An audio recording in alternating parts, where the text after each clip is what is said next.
そろそろ始めたいと思います。おはようございます。おはようございます。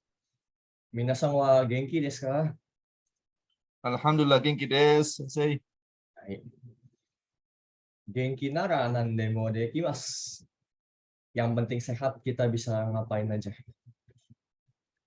Hai, 皆さん。Hari Sabtu pagi ini kita ketemu lagi belajar tentang bab 7 minasang. Di bab 7 ini ada 4 materi yang akan minasang pelajari. Partikel D. Kemarin-kemarin minasang udah belajar ya partikel D. Tapi mungkin agak beda. Kalau yang di bab 7 ini gunanya buat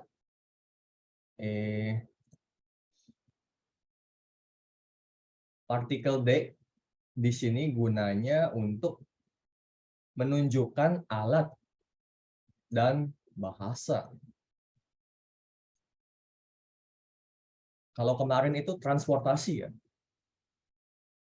Ya, mirip-mirip sih penggunaannya. Kemudian yang kedua, minasang akan belajar tentang memberi dan menerima. Ya, kita hidup sehari-hari kan pasti ada memberi ya. Agemas. Ada juga waktu-waktu tertentu kita menerima moraimas. Kita akan belajar agemas, moraimas. Polanya seperti apa, aturannya seperti apa. Sama satu lagi kita akan belajar mo.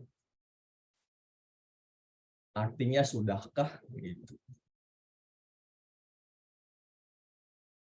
Oke, kita masuk dulu ke materi pertama minasang ya, partikel D. Nah, saya mau jelasin dulu nih secara garis besar partikel D itu buat apa sih? Fungsinya ada 4 minasang. Saya bagi jadi 4 fungsi. Yang pertama adalah yang tadi saya bilang, menunjukkan alat. Contohnya,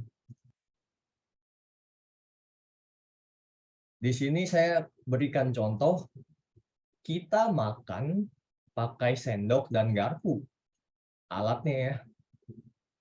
Kita makan pakai sendok dan garpu. Ini sebagai alat minasang. Alat.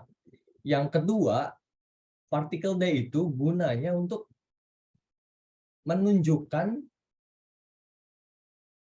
bahasa dan menerjemahkan bahasa.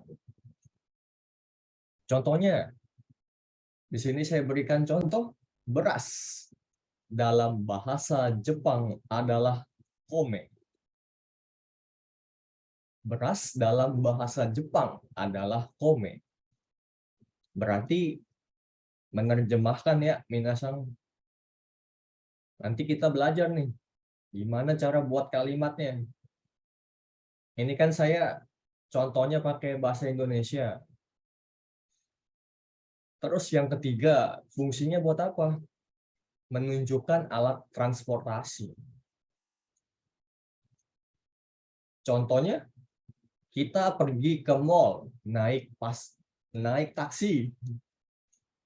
Atau kita pergi ke pasar naik ojek. Naik motor gitu. Yang keempat fungsinya minasang. Partikel D yang satu lagi, yang keempat ini, gunanya untuk menunjukkan tempat.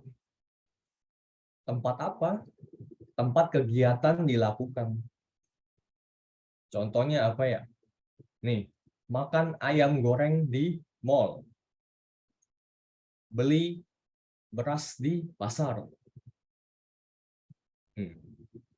Jadi secara garis besar minasang ya, partikel D ini secara keseluruhan dipakai untuk 4 hal ini. Alat, bahasa, transportasi, tempat.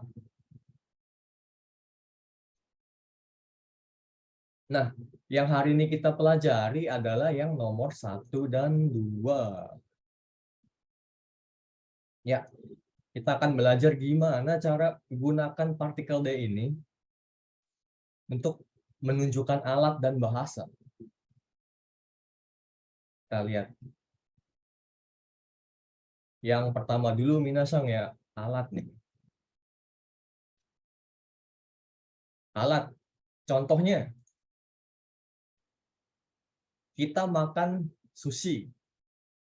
Biasanya pakai sumpit.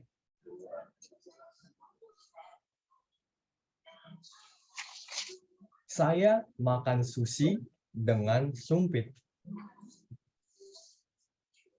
Bahasa Jepangnya jadi begini. Watashi wa hashi de sushi o tabemasu. Kalau minasang belum tahu sumpit itu apa? Sumpit itu hashi. Ini sumpit.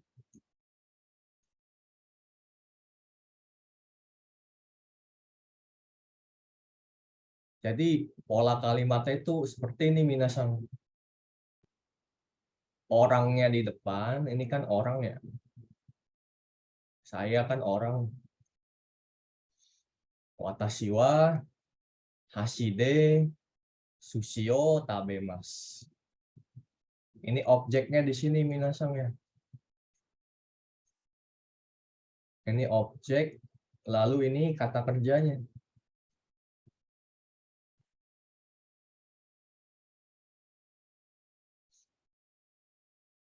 Watashi wa hashide sushio tabemasu. Saya makan sushi dengan sumpit. Contoh lagi, minasang ya. Misalkan ada apa ya, kita makan nasi gitu. Nasi doang. Dengan sendok dan garpu.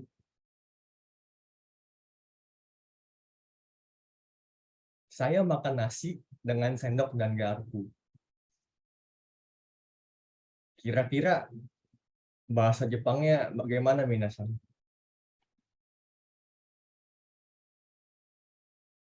Sendok itu ditulisnya pakai katakana ya minasang. Saya tulis ini. Sendok itu Supun. hai, seikai desu, mau leadersan.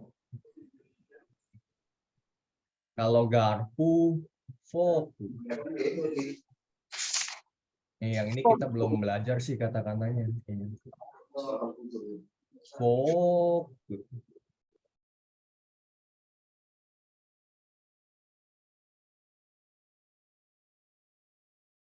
Oke, kalau yang kayak gini kira-kira jadi gimana minasang bahasa Jepangnya? Ada yang mau coba?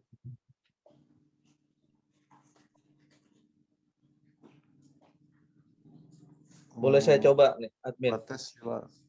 Hai, dozo. Pak Santani. Watashi wa supunde to garpude gitu. Rasi, rasu. Nasi gohang. Gohango. Toang o tabemasu. Oke. Ada satu yang kelebihan. Os, Nah, jadi di sini alatnya ada 2. dia-nya satu kali ya. Iya. Coba sekali lagi ya. Watashi wa Hai, dozo. supunde Nah, terus supun. supun to garpude gohang o tabemasu. Hai, oke, saya kaides, Pak Santani. Jadi, misalkan minasang alatnya di sini ada 2 macam nih. Ada sendok, ada garpu kan. Kita gabungin nih. Kita gabungin alatnya pakai partikel to. Ya. Ini kan alat 1, alat 2. Kalau misalkan alatnya ada 3, ya tambahin lagi tok di sini.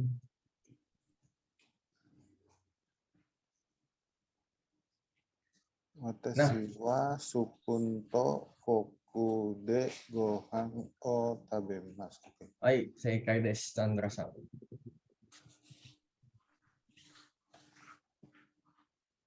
Jadi sama kayak yang di atas, watashi ini orangnya muncul duluan. Watashi wa alatnya apa? Partikel D, terus objeknya, terakhir o, kata kerja.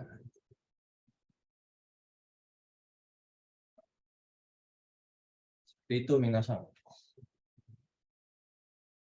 Lalu kalau misalnya saya makan nasi dengan tangan.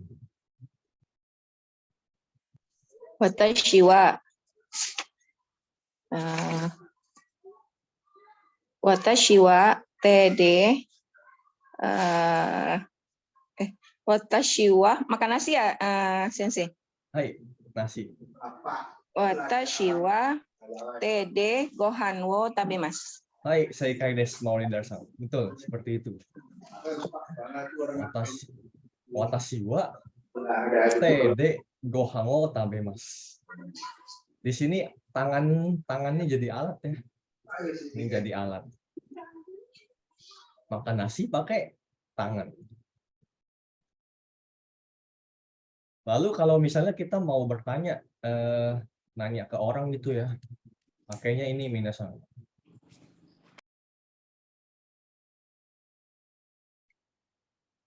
Misalkan kita mau tanya, Anda makan nasi pakai apa? Kamu makan nasi pakai apa? Jadinya, anata wa nande gohan o tabemasu ka? Dipakainya nande. Nan de gohan o tabemasu ka? Ini untuk pertanyaan ya, minasan. Oke. Sampai sini minasan, kira-kira ada pertanyaan? Partikel D untuk menunjukkan alat.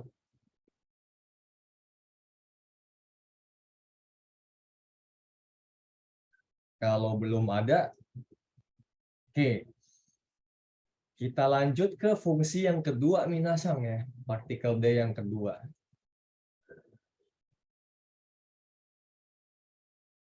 Ini yang tadi saya bilang ini buat menunjukkan bahasa dan menerjemahkan.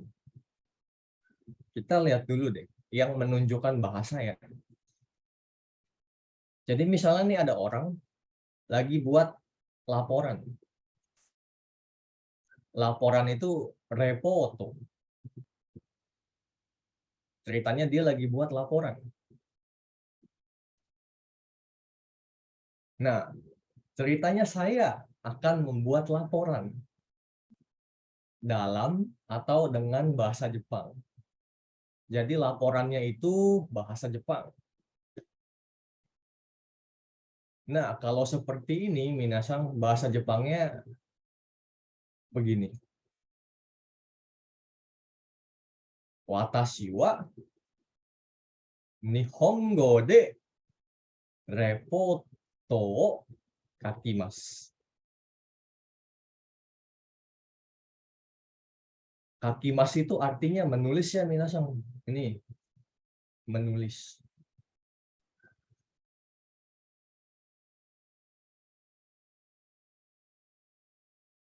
Watashi orang. Watashi wa Nihongo de, ini bahasanya.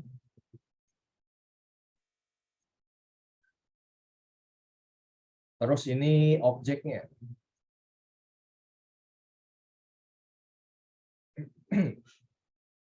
Fungsi yang kedua itu seperti ini, minasan.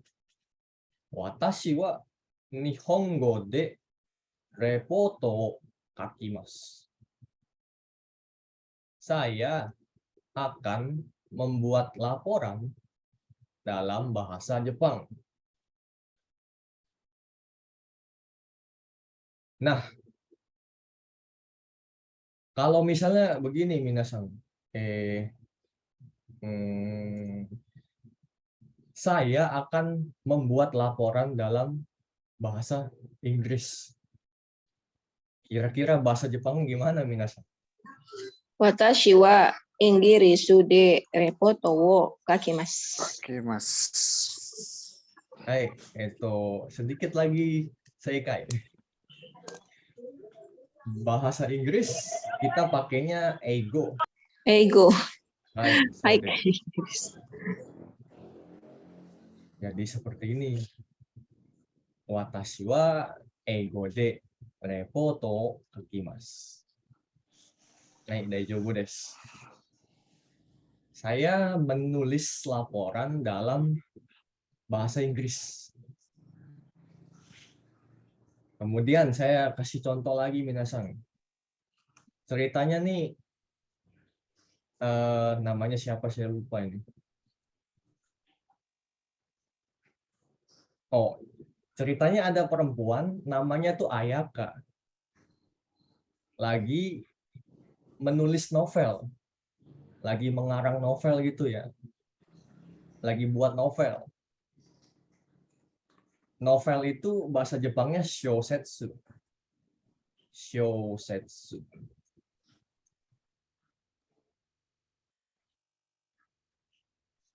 Oke, kalau kayak begini, minasan ya. Ayaka akan menulis novel dalam bahasa Korea. Bahasa Korea ada yang tahu, minasan? Bahasa Jepangnya apa?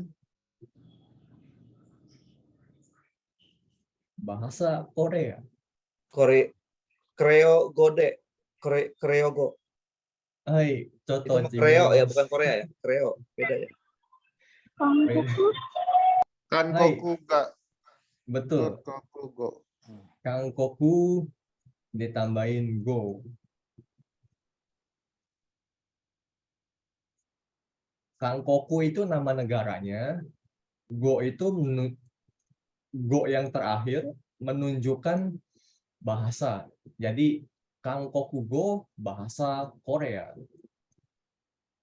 Oke, des. Nah, bahasa Jepangnya jadi gimana? Ada yang mau coba?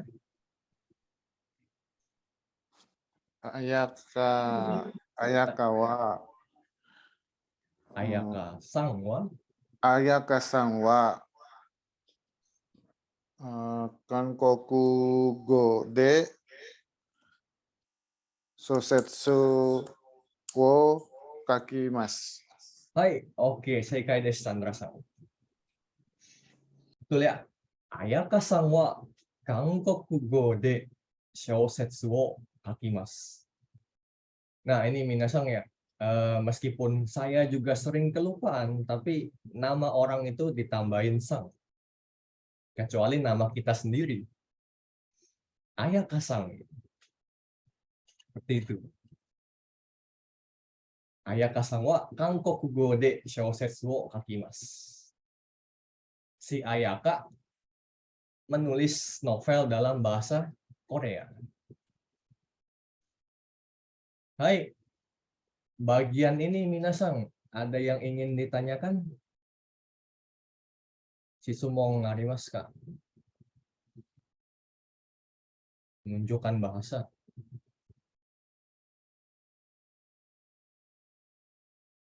Belum? Kalau belum kita lanjut. Atau misalnya nanti minasan ada pertanyaan gitu, potong aja nggak apa-apa. Nanti kelupaan. Dipotong aja nggak apa-apa. Oke, selanjutnya minasan ya, partikel D lagi. Ini yang menerjemahkan bahasa. Contohnya yang tadi saya bilang di awal. Beras. Dalam bahasa Jepang adalah kome. Nah, jadi gini minasan. Beras kita pakai di sini pakai kurung ya, kurung Jepang kayak gini.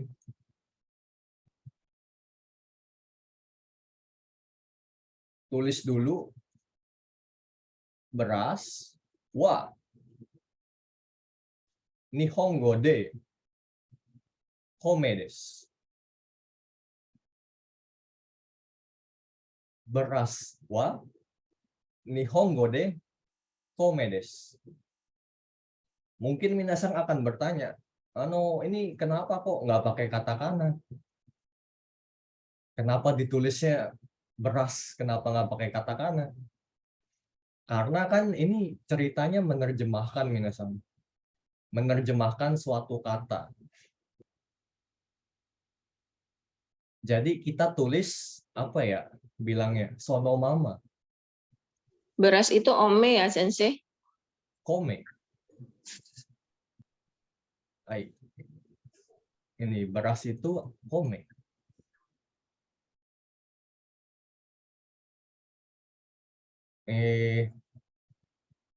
Jadi di sini kita menerjemahkan, kita tulis kata aslinya itu sonomama, sebagaimana adanya. Jadi kalau katanya beras ya kita tulis BERAS. Kalau misalnya kita mau terjemahin bahasa Inggris, ya kita tulis bahasanya. Misalnya rice gitu ya. Kita nggak ubah ke katakana, karena kita menerjemahkan di sini. Kita tulislah sebagaimana adanya. Seperti itu.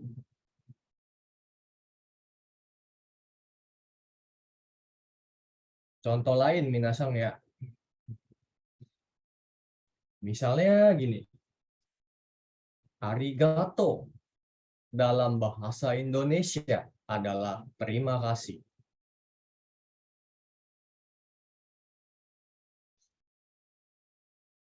Oke, kira-kira ada yang mau coba enggak? Jadi gimana? Arigato wa Indonesia de Indonesia go de Indonesia wo terima kasih. des. Des, desnya pakai ya Sensei ya. Oke. Terima kasih des gitu ya. Iya. Karena Hai. ini ceritanya kita menerjemahkan gitu. Jadi kita tulis katanya sebagaimana adanya. Arigato wa. Oh iya, tadi Indonesia go. Ini bahasa Indonesia. Terus arigato wa Indonesia go de. Terima kasih des. Yang belakang ini terjemahannya minasang ya. Terjemahan bahasa Indonesianya. Desnya itu selalu ada minasang. Arigato wa Indonesia go de. Terima kasih des.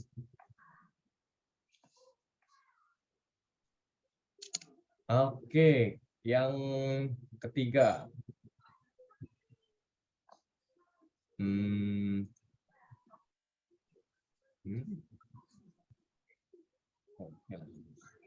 Oke, misalkan kita mau bertanya ya. Misalkan kita mau bertanya, arigato itu dalam bahasa Mandarin apa?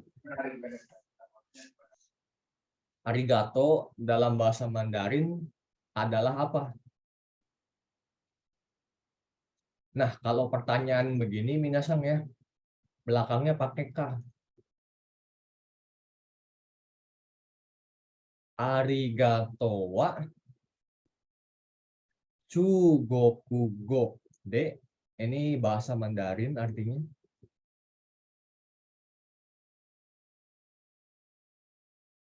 Chugokugo de nan desu ka? Kita pakai nan. Buat nanya nih minasang ya apa gitu. What? Arigato wa chugokugo de nan desu ka? Kamsia. Kamsya sepertinya bahasa apa ya? Saya Bahasa juga nggak kota. tahu. Iya, campuran bahasa Bagan mungkin ya, saya kurang tahu juga. Kalau Mandarinnya xie xie. Hai, so desu. Tulisannya saya nggak buat di sini sih, pakai kanji xie xie gitu. Ini untuk bertanya. Arigato wa chugokugo de nan desu ka?